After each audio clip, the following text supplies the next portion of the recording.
Amici sportivi, buonasera, ben ritrovati in quello che oramai tradizionalmente sta tornando a essere il salotto di casa vostra, dove parlare di sport insieme ad ospiti importanti. Questa sera ho un particolare piacere nel presentarvi Marcello Mezzasalma, che è il presidente AIA della sezione di Bassano del Grappa. Buonasera Marcello. Buonasera Alex. Dicevo, è un piacere averti qua perché, Presidente, in questo momento storico, quello che ci siamo lasciati alle spalle, insomma, si è parlato tanto di società in difficoltà, delle esigenze, delle necessità di calciatori, dirigenti, allenatori e quant'altro. È passato forse un po' sotto traccia che c'è un movimento, quello degli arbitri, che è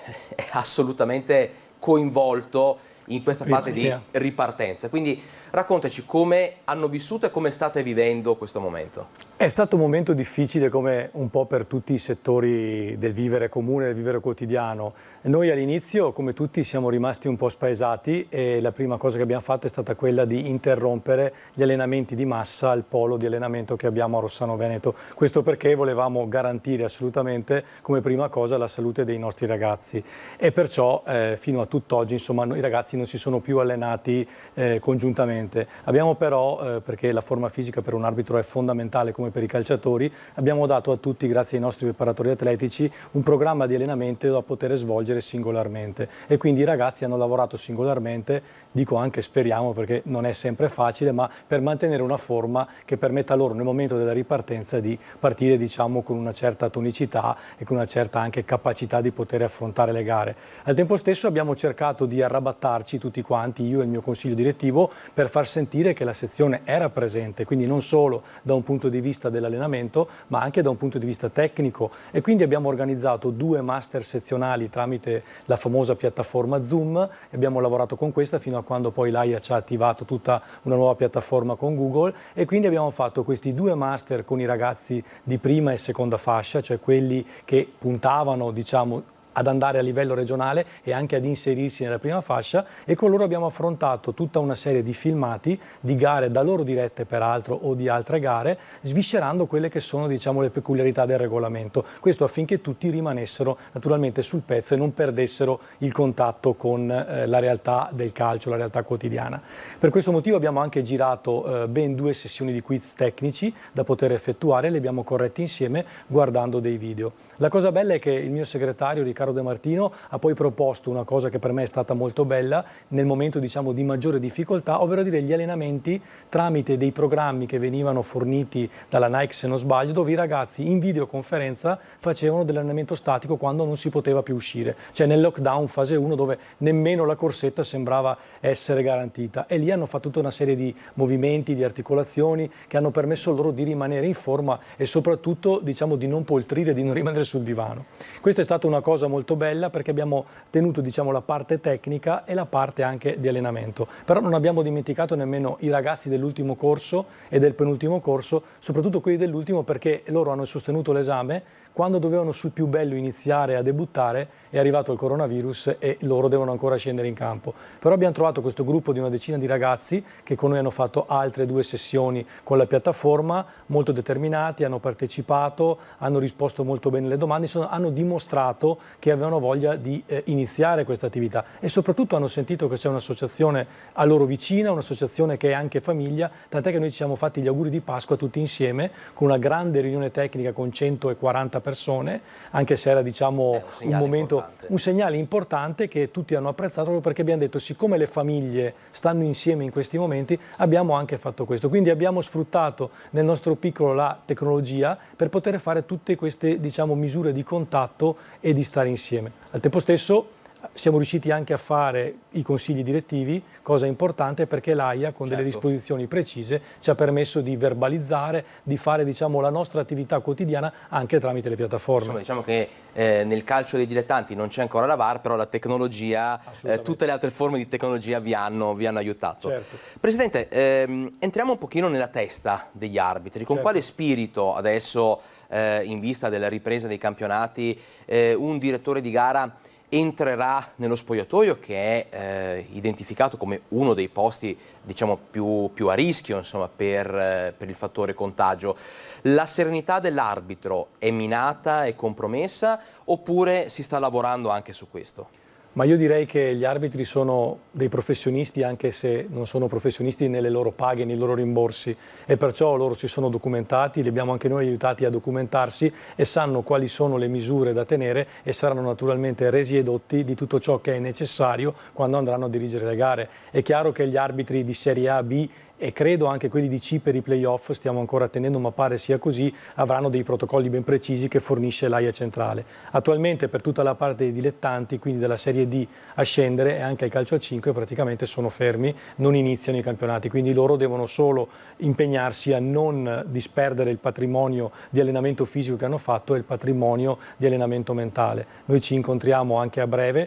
non appena riusciremo a fare mercoledì sera prossimo 21 un incontro con il presidente nazionale Nicchi e con il presidente regionale Tommasi, dopodiché faremo un'altra riunione plenaria per dire ai ragazzi quali sono, diciamo, tutte le disposizioni che vengono a noi fornite come presidenti e poi di rimando a tutti loro come associati affinché tutto sia fatto rispettando le regole. Del resto noi siamo i tutori delle regole, quindi per prima cosa le regole, gli arbitri, esattamente, le vogliamo rispettare e soprattutto quando saremo incaricati anche di farle rispettare, come lo facciamo per la parte del regolamento del gioco calcio, se avremo compiti ulteriori saremo, insomma, ben lieti di farli applicare. Hai proprio anticipato una di quelle che erano le mie domande. Gli arbitri da sempre, insomma, incarnano la figura del rispetto della regola, certo, del gioco, del fair play, della correttezza. È verosimile, o meglio sareste anche pronti come categoria a rendervi responsabili, garanti del rispetto anche di eventuali misure di sicurezza, quindi non so, la presenza dell'igienizzatore piuttosto che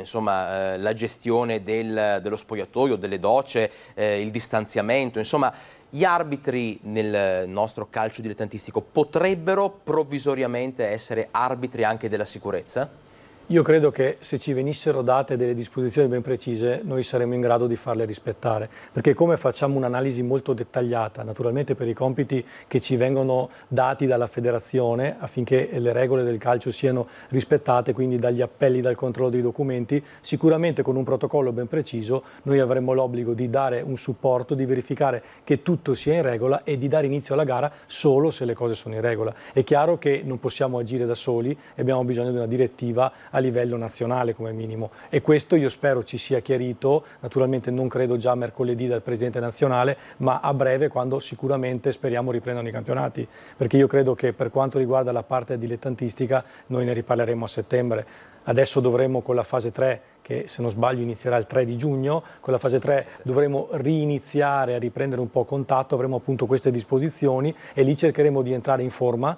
come dobbiamo fare, di riprendere quello che è il nostro regolamento e di capire se potremo fare i raduni di inizio stagione, perché anche quelli sono abbastanza impegnativi e delicati, perché un raduno, come puoi capire Alex, ha tantissime persone che si incontrano insieme, che fanno formazione sia da un punto di vista tecnico, quindi guardando i filmati, sia da un punto di vista anche atletico, perciò se avremo il via libera per poterci incontrare in un assembramento, bene, altrimenti troveremo delle forme alternative che permettano il distanziamento e il rispetto delle regole. Quindi non escludo che potremo anche noi essere chiamati a fare una verifica preliminare per dare il via a queste gare. Hai fatto accenno, Presidente, alla questione economica, rimborsi, perché gli arbitri, chiaramente, parliamo di arbitri del calcio dilettantistico, hanno il classico rimborso spese, insomma, per gli spostamenti e quant'altro. Per qualcuno di loro anche questa piccola fetta di contributo economico sicuramente può essere importante. Ecco, in questo periodo, in quello che ci siamo lasciati alle spalle, di stop dei campionati, si sono fermati anche i rimborsi. Questo ha creato qualche disagio, qualche difficoltà in più alla classe arbitrale e ti chiedo se l'AIA prevede qualche sussidio, qualche contributo. Allora, devo dire che da un punto di vista nostro, proprio della sezione, quindi dei dilettanti che arrivano fino alla seconda categoria, non è stato previsto un qualcosa da parte dell'AIA centrale, anche perché molto spesso i ragazzi sono degli studenti che fanno questo proprio per passione, per sport, e quindi non possono contare più di tanto sul rimborso. Però è chiaro che un qualcosina questi rimborsi aiutano. Perciò c'è stato un momento in cui ci siamo anche incontrati con un componente nazionale che ci ha dato tutte le disposizioni per poter agire, in cui la sezione si è messa a disposizione per chiedere quel contributo che veniva fornito a livello centrale dal governo per chi era affiliato alle federazioni e aveva dei rimborsi spese. In un primo momento sembrava che rientrassero anche gli arbitri e noi, avendone diritto i nostri ragazzi, l'abbiamo proposto a tutti, però sempre con un messaggio di grande etica, ovvero dire: chieda solo chi ha veramente delle difficoltà, chi ha delle necessità. Infatti non ci sono stati ragazzi che hanno voluto approfittare. Chi aveva la possibilità, con le famiglie che non avevano, diciamo, delle difficoltà particolari, di non chiedere, non si è nemmeno presentato. Alcuni che sicuramente da studenti, magari con famiglie che avevano delle difficoltà a loro volta per perdita di lavoro, per mancanza di stipendio, hanno provato a fare questa istanza. Sembra però che in un secondo momento noi non siamo più stati ricompresi per l'entità dei nostri rimborsi, che non erano dei rimborsi che permettevano una vita indipendente e autonoma, e quindi questo è scemato, ma voglio dire, finché avevamo, tra virgolette, l'obbligo morale di farlo presente, l'abbiamo fatto, ma sempre con, come posso dire, quella voglia di non strafare, perché sicuramente siamo tutti a conoscenza e siamo consapevoli che c'erano delle situazioni veramente difficoltose. La cosa che ha fatto l'AIA però, che non è di poco conto, è che naturalmente ha posticipato le quote sezionali, quindi quello che i ragazzi, gli associati devono pagare annualmente per far parte di questa associazione. Quindi è stato posticipato il tutto, i ragazzi hanno potuto non pagare queste quote, quindi non percependo, diciamo, i rimborsi non sono stati obbligati. Ecco, e questo è stato naturalmente previsto proprio per dare una mano. So che il Comitato Nazionale è preoccupato per noi sezioni, perché noi viviamo prevalentemente di trasferimenti nazionali e delle quote associative. Mancando le quote associative manca metà del nostro bilancio, quindi noi ci siamo mossi in quale maniera? Abbiamo chiesto aiuto naturalmente al Comune di Bassano del Grappa, che penso stia venendo incontro per quanto riguarda l'affitto della sede locale, e devo anche ringraziarli, così come abbiamo chiesto aiuto anche alla società che ci dà il campo di allenamento, e abbiamo interrotto quello che era praticamente il contratto di fruizione del polo fino a quando abbiamo potuto usarlo. Abbiamo invocato un articolo del Codice Civile proprio per dire: siccome è diventato impossibile per noi fruire di questo campo, dateci una mano anche voi, e quindi abbiamo interrotto i pagamenti fino a febbraio. Da marzo in poi abbiamo non pagato, proprio perché per mantenere il bilancio in asse. Noi abbiamo un bilancio tranquillo, siamo sereni, possiamo resistere. È chiaro che il Comitato Nazionale, per quanto riguarda la sezione di Bassano, può stare più tranquillo, per altre sezioni è più in difficoltà, perciò stanno valutando anche di erogare dei contributi a livello nazionale proprio per superare questo periodo.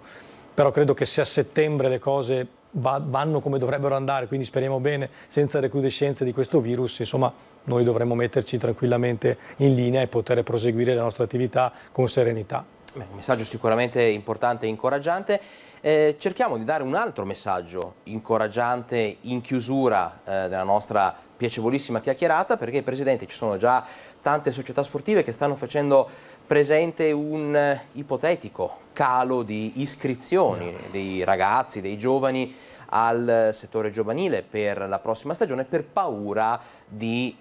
quello che può succedere, potrebbe succedere, tutti noi ci auguriamo non succederà. Per quello che riguarda i nuovi arbitri, temete anche voi un piccolo calo, oppure si va spediti dritti e si tiene il timone ben fisso?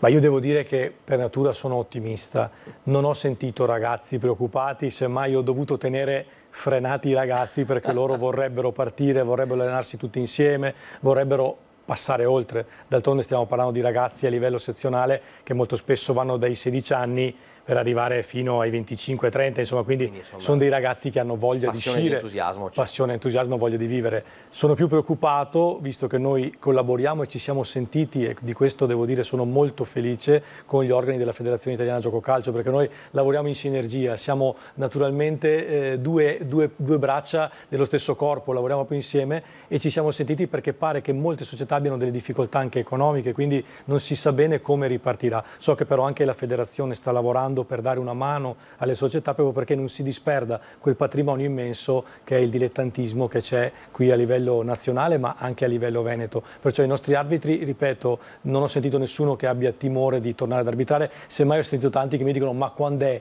che ripartiamo? Perciò ecco, io spero che finisca questa emergenza come pare stia finendo. Naturalmente rispettiamo fino alla fine le regole, l'abbiamo detto ai ragazzi, non lasciate nulla al caso, siate attenti, rispettate quelli che sono i protocolli perché peraltro per noi performa mentis, come dicevamo all'inizio, le regole vanno rispettate, dopodiché vedrete che andrà tutto bene, questa volta veramente come era quel bel messaggio, ma andrà bene se noi ci comportiamo in maniera corretta. Quindi non credo che perderemo ragazzi, anzi secondo me il prossimo corso sarà anche più ricco perché c'è tanta voglia da parte dei ragazzi di cimentarsi anche con questo tipo di specialità che non è essere calciatori ma è essere nel mondo del calcio con un ruolo anche a volte molto più di responsabilità che ti fa maturare, crescere e divenire protagonista proprio della gestione del gioco del calcio. È un qualcosa di molto bello che ai ragazzi piace molto.